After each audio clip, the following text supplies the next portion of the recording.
Salam satu laras untuk Anda semua penggemar vlog Sniper Ngapak.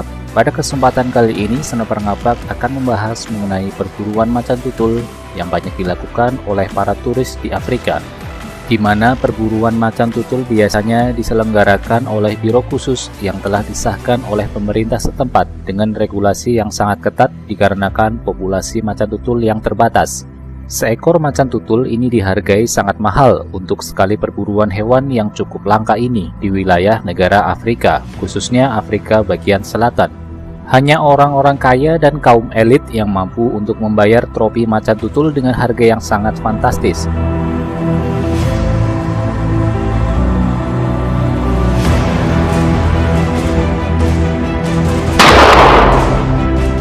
Biaya yang harus dikeluarkan untuk perburuan trofi macan tutul ini sekitar 350 juta hingga 500 juta.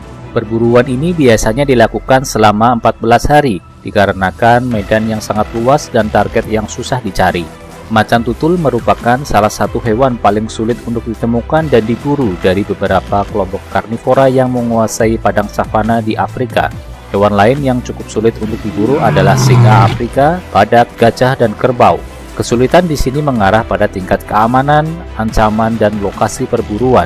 Tingkat keamanan di sini adalah jarak tembak antara target macan tutul dengan si penembak. Karena apabila penembak terlalu dekat dengan macan tutul, predator yang satu ini bisa saja menyergap para tim penembak yang terdiri dari pemandu wisata, kameramen, pekerja lain yang membawa alat-alat dan bahan untuk persediaan ketika di perjalanan.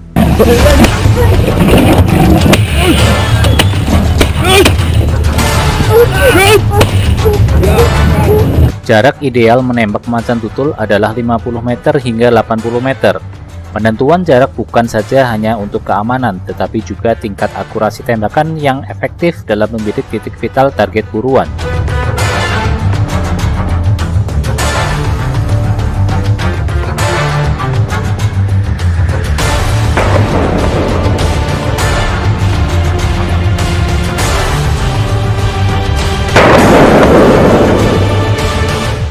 Untuk ancaman yang sangat ditakuti bukan saja dari macan tutul yang sedang diburu, tetapi dari predator atau hewan buas lain yang bisa saja ada di sekeliling penembak, seperti hyena, badak, gajah, ular, kerbau, dan karnivora lainnya.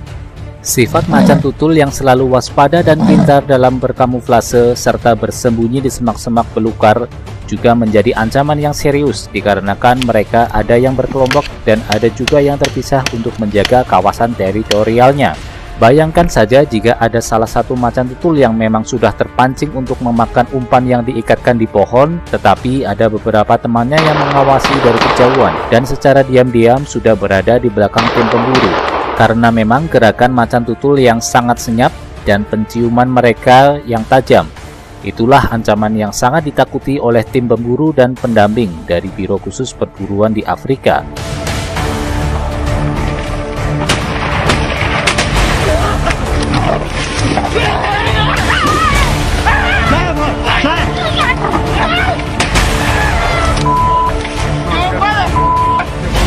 Lokasi perburuan yang cukup jauh dari pemukiman yang membuat tim harus selalu sigap dan waspada. Spot perburuan macan tutul juga menempatkan para penembak dan tim harus membuat gubuk buatan dan menyanggong selama berjam-jam dikarenakan berburu macan tutul lebih ampuh dan efektif ketika menggunakan daging yang diikatkan di atas pohon, sehingga penembak cukup mudah bila menembak target macan tutul dalam keadaan tenang.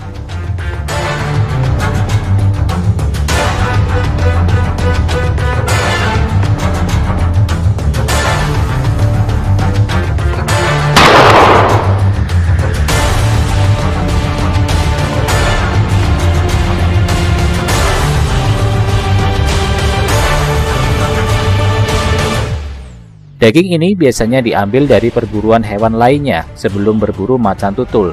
Hewan yang digunakan umpan antara lain rusa, kuda zebra, domba liar, dan hewan herbivora lainnya yang sering menjadi mangsa macan tutul. Daging tersebut dipotong kemudian diikatkan di pohon dengan masih berlumur darah agar macan tutul dapat segera mencium umpan daging tersebut.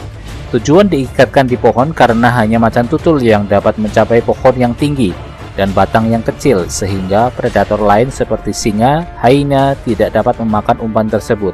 Walaupun singa juga bisa memanjat pohon, tapi dengan batang yang besar, bukan batang yang kecil. Apabila target macan tutul sudah berada di atas pohon, berikanlah waktu sedikit untuk target mengendus daging dan memakannya.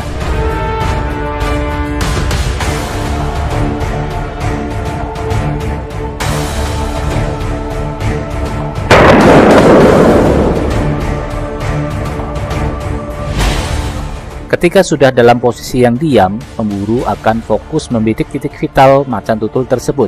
Bagian titik vital macan tutul adalah jantung, paru-paru, tulang belakang, kepala, dan leher. Tetapi sebagian besar pemburu lebih memilih jantung, dikarenakan jika membidik jantung, maka bagian tubuh yang rusak hanya menandai lubang di kulit saja.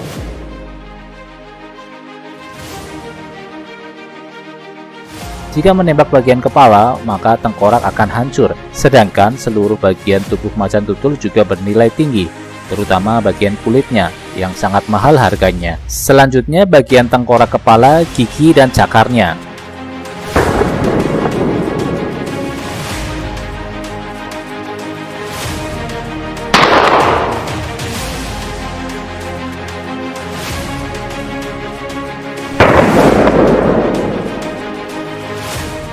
Perburuan predator jenis kucing ini memanglah sangat kontroversial, dikarenakan jumlah mereka yang tidak banyak dan siklus perkembangbiakan yang cukup lama.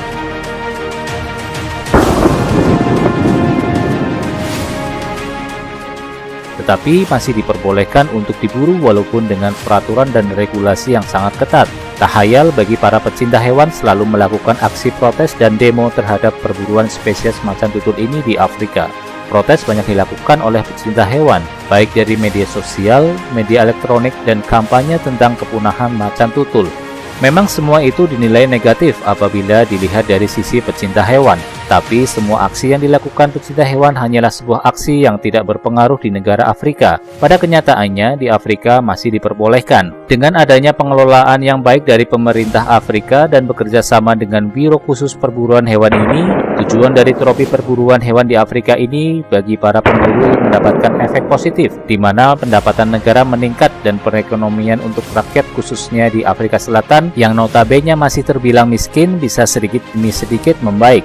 Uang hasil pendapatan dari perburuan tropi ini sebagian besar digunakan untuk biaya konservasi satwa macan tutul, dan sebagian masyarakat yang bekerja di sana mendapatkan manfaat dari kegiatan perburuan ini.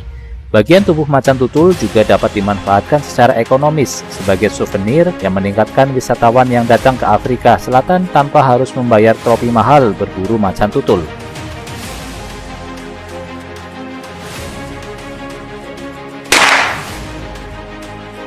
Semoga informasi mengenai perburuan macan tutul di negara Afrika ini bermanfaat untuk Anda semua penggemar vlog Sniper Ngapak.